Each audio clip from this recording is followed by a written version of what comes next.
ஏன்டா பத்திரத்தை கிளிக்கிற?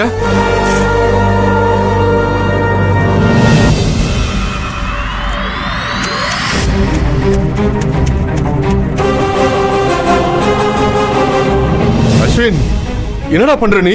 டாட், இனிமே இதெல்லாம் எதுக்கு? அப்படின்னா மறைச்சு வச்சிருந்த பணம் வெளியே வந்துருச்சு. இனி எதுக்கு இந்த டாக்குமெண்ட்னு சொல்ற? டேய், நீ சொல்றது எனக்கு புரியலடா. புரியல?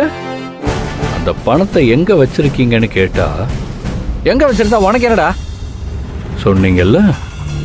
நான் கையெழுத்து போட மாட்டேன்னு சொன்னா நீங்க சாப்பிட மாட்டேன்னு அடம் பிடிச்சிங்கல்ல? என்னப்பா நீங்க ஹார்ட் பேஷண்ட் வேற, போட்டுன்னு போய் சேர்ந்துட்டீங்கன்னா அப்புறம் அந்த பணத்தை எங்க வச்சிருக்கீங்க நான் எப்படி கண்டுபிடிக்கிறது? கொஞ்சம் நெஞ்ச பணமா? 50 lakhs. அதுக்கு தான் நல்லவனா திருந்திட்ட மாதிரி சின்னதா ஒரு ஆக்டிங்க போட்டேன். மாவுக்கு போன் பண்ணேன்னு சொன்னதும் நீங்களும் நம்பிட்டீங்கல்ல? அதுவும் ஆக்டிங் தான்.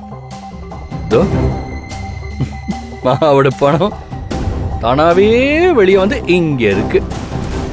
பாவி, பெத்த அப்பங்கிட்டே நடிப்பியாடா? இது மகாவோட பணம்டா. டேய் வேணாண்டா, செல்வ மகாக்காக தான் வேலையை விட்டு அதுல கிடைச்ச பணம்டா அது. மரியாதையா பணத்தை கொடுத்துரு. அஸ்வின், பணத்தை குர்றா. மகாவை ஏமாத்துனா அந்த பாவம் உன்னை சும்மா விடாது. அடுத்தவங்க சொத்துக்கு ஆசைப்பட்டா உள்ளதும் போயிடும்னு அவங்களுக்கு பாடம் கத்து கொடுக்க வேண்டாம்.